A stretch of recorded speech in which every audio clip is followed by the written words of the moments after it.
Hello, in this video we will see the assembly of a Fiat engine from a previous video. It is the 1.4 T-Jet engine, and let's get to it. The pistons of course are new. They are Male and they are 0.25 overbore. Is the first overbore.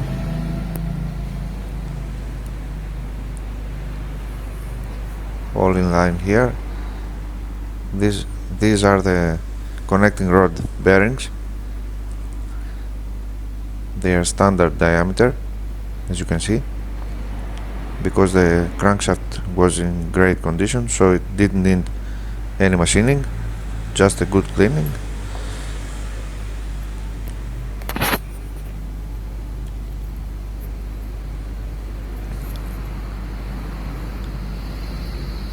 Always use good quality products, as I always say, because these parts of the engine are critical for its operation.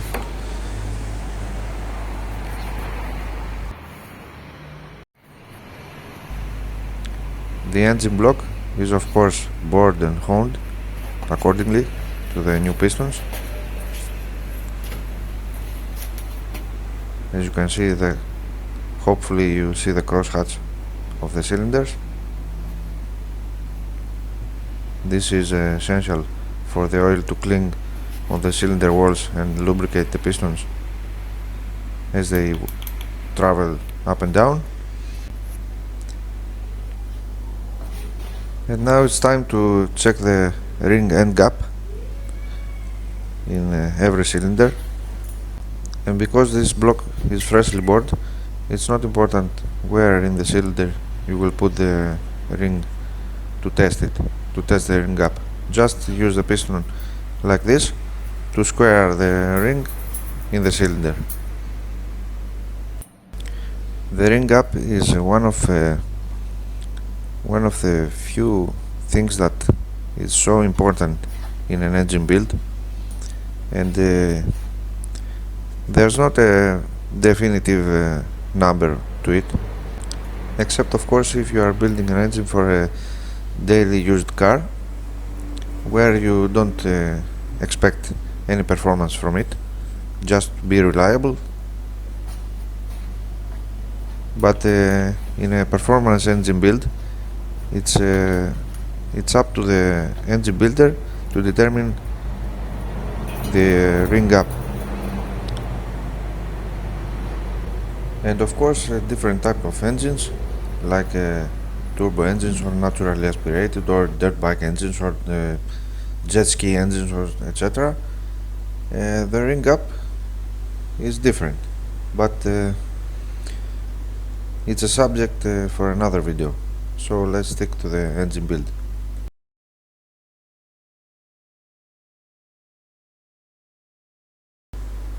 In general, it's a better practice to check the gap in each cylinder, even if you are rebuilding an engine in factory specifications, because it's not safe to assume that every ring is the same as the other. These things are mass produced, and always there is room for error in the machine process. So you better be cautious with these things, because it makes much difference.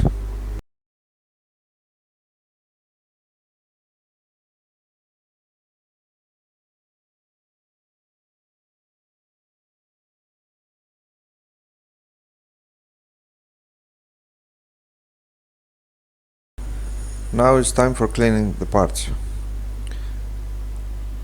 I say it a lot and I will say it every time. You can't get too clean.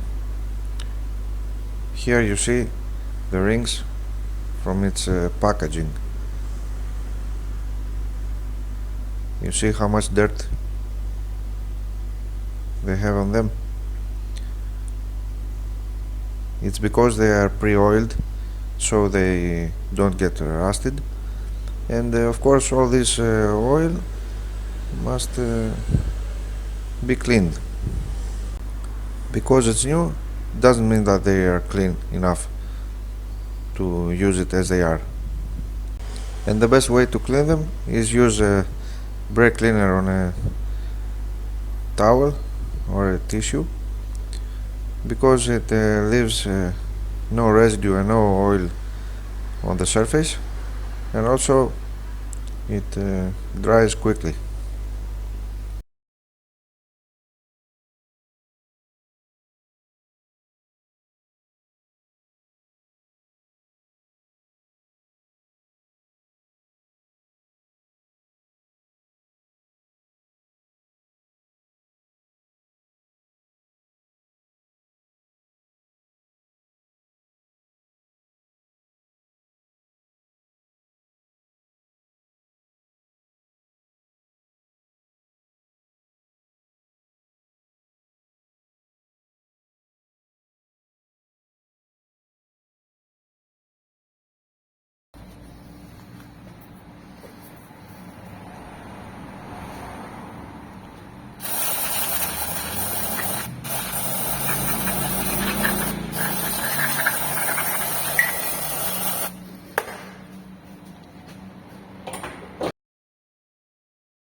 Now when you install the rings on the pistons, you must always check for markings in one side of the ring,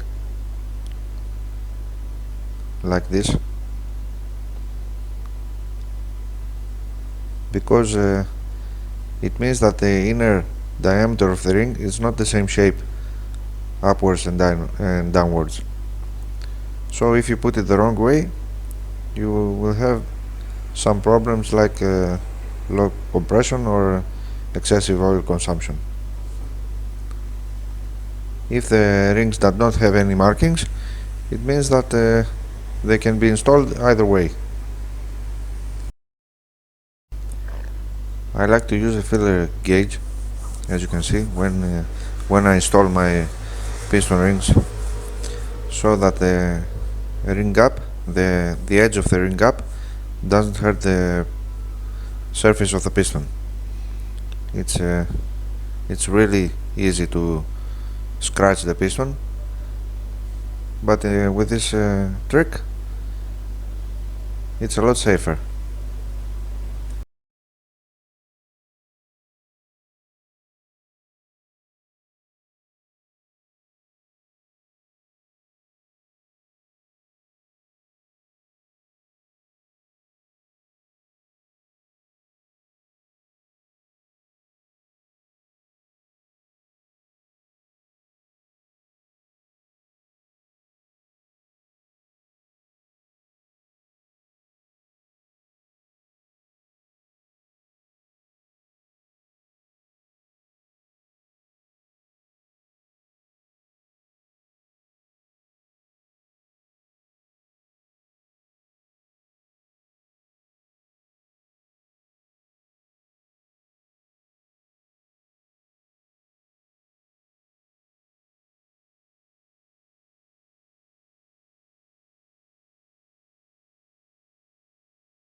Now it's time for the engine block. Of course, I don't need to say that you must clean it as better as you can. You must blow every single hole with compressed air, so to be sure that no dirt or anything else is trapped anywhere. And I have already installed the main bearings and lubricate them with assembly lube. And here is the crankshaft installed.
Another important thing you must do is to lubricate the bolt threads before installing them. This way you ensure that the bolts or studs will receive the correct torque that is specified in the repair manual, but you also must be sure that the threads in the bolts and in the block are thoroughly cleaned. Otherwise, the bolts will not go freely as they should.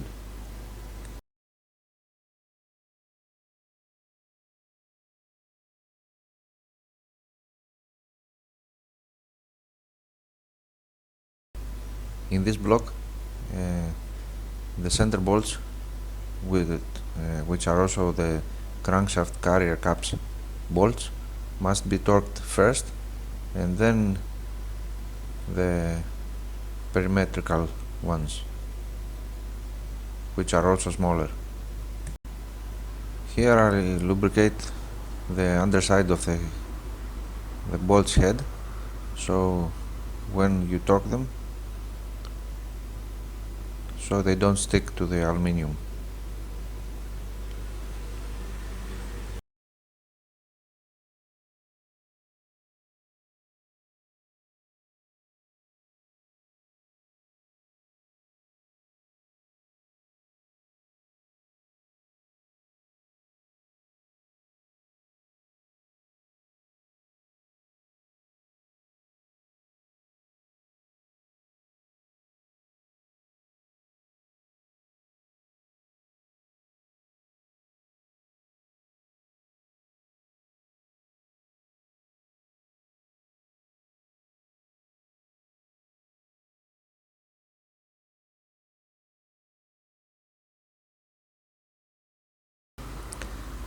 When I'm torquing the bolts of the crankshaft or cylinder head or other important parts of the engine, I like to check that the crankshaft in this situation rotates freely before I go to the next to torque the next carrier cap or something else. I mean, I torque the center cap, like you see, and check the free rotation of the crankshaft. This way, even if something escaped my attention earlier, I will find it, so it will not cause further problems afterwards.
For this step, I mean the installation of the pistons in the block,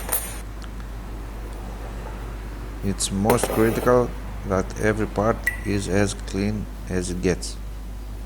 Take your time, clean and clean again and clean again. A good engine build depends on these small details. These small details that affect the whole engine operation.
Another important step is to clean the connecting rod bearings, even if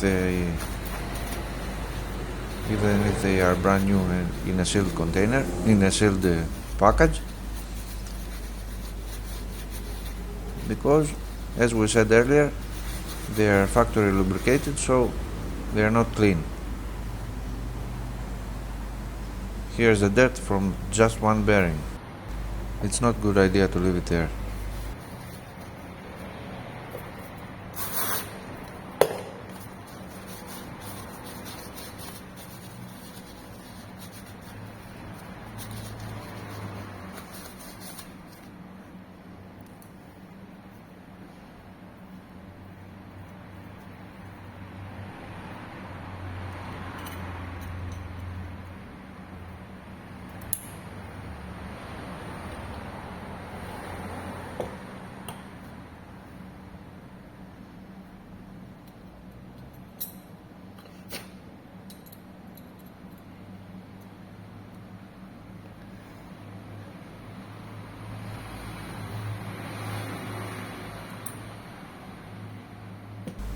Pay special attention to the guiding indentations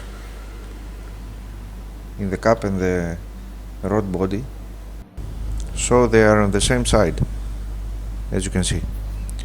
If you put it in the wrong side, when you bolt the connecting rod assembly on the crankshaft, it will either not move freely or not at all, and it will damage the crankshaft journal.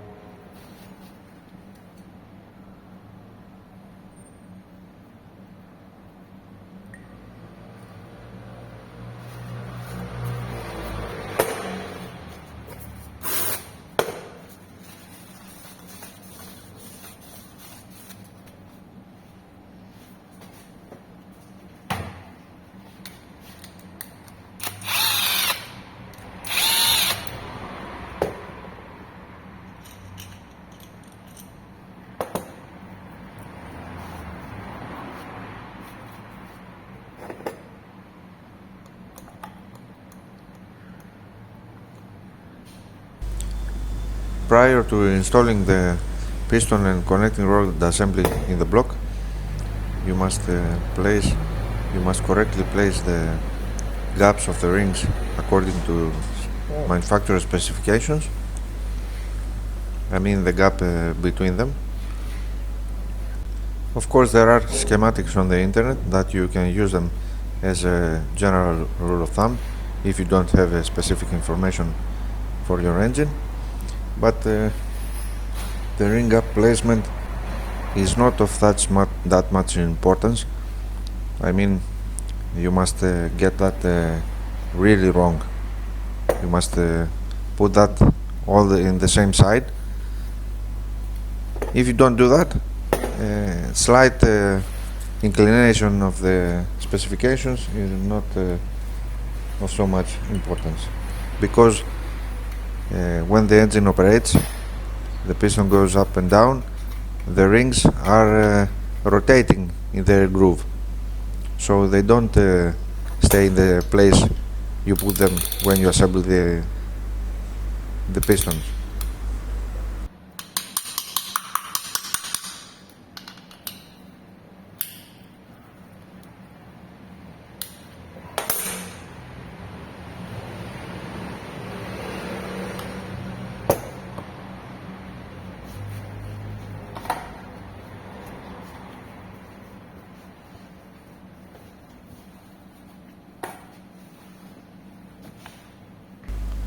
You should tighten the ring compressor quite enough so that the rings are flush with the side of the piston, and that way it's easier when you install them. Also pay attention to the little arrow on the piston face, that in most cases it should point in the engine face where the timing belt or chain is placed. Again, use assembly lube on every bearing of the connecting rods and you are quite good to go.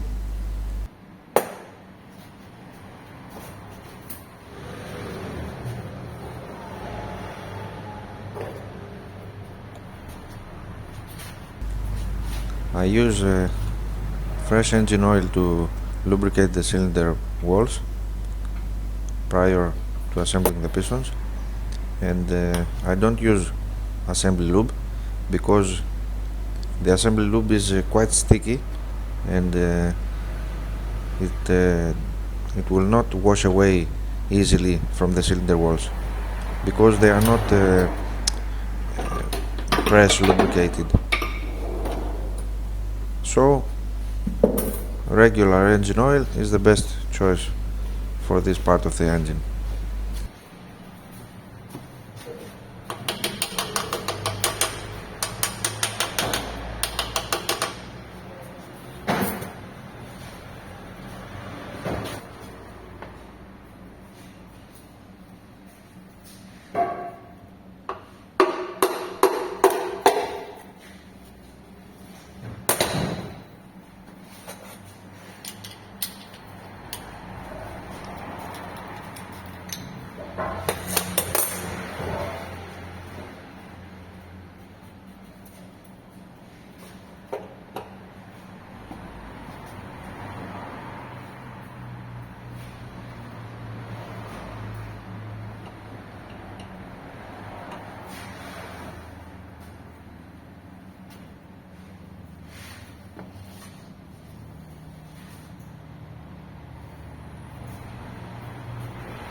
Now all the bolts in the crankshaft carrier are torqued down, as you can see. Also the connecting rods are torqued down, and I like to use a white pen to mark all the bolts. This way I remember that they are final torqued, and don't wonder afterwards if I have done that or not.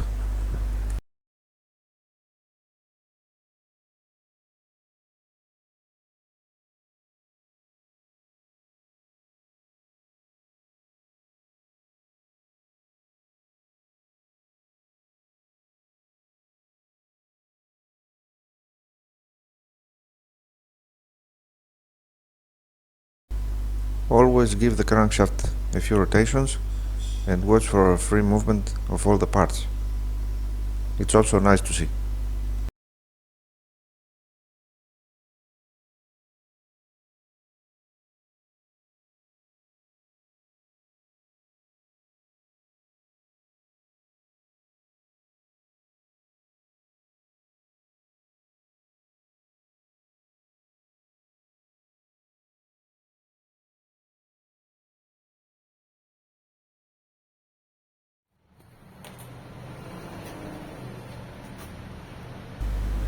It's the turn of the water pump to be mounted on the engine block. There's not something special to it. Just use good quality new parts and good quality RTV,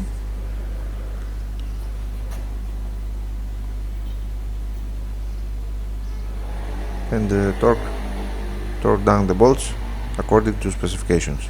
That's all.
Now I know it's not the right time to clean the threads of the cylinder head bolts, but it is what it is.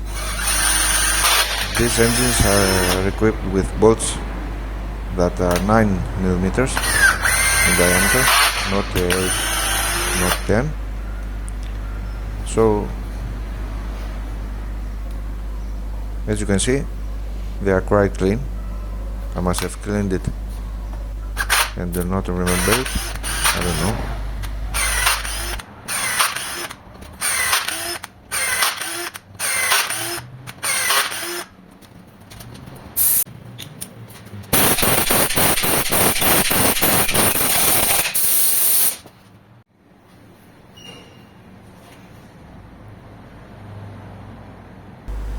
It's better to always use new cylinder head bolts, even if it's not mentioned in the manual, because you don't know how many times they are torqued. Here we see the cylinder head, ultrasonic cleaned. All the valves are lapped. It's also face decked to 0.10 of a millimeter. All the ports are cleaned, and it's ready to meet its other half, the engine block.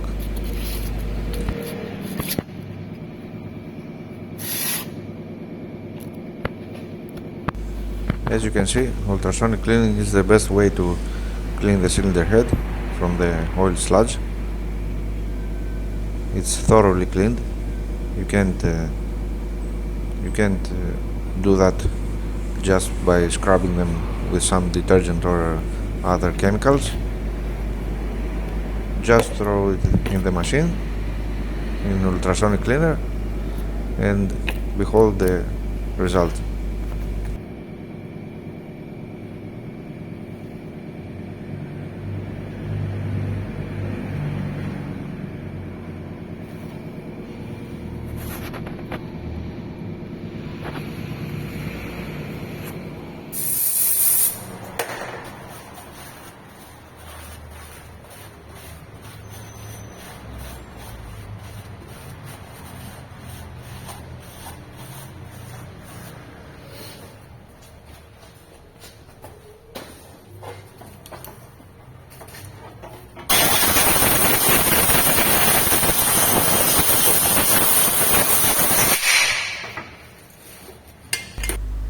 I have sprayed the head gasket with copper spray, but I forgot to film it.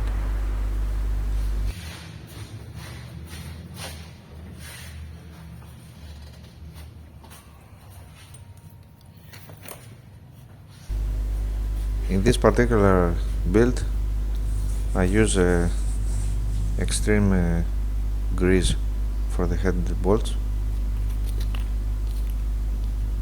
but you can also use light oil or regular engine oil. Just watch out, don't use excessive.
Always follow the specifications provided with the head gasket or in the repair manual for the torque sequence and the torque specifications.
So this wraps up the first part of the engine assembly.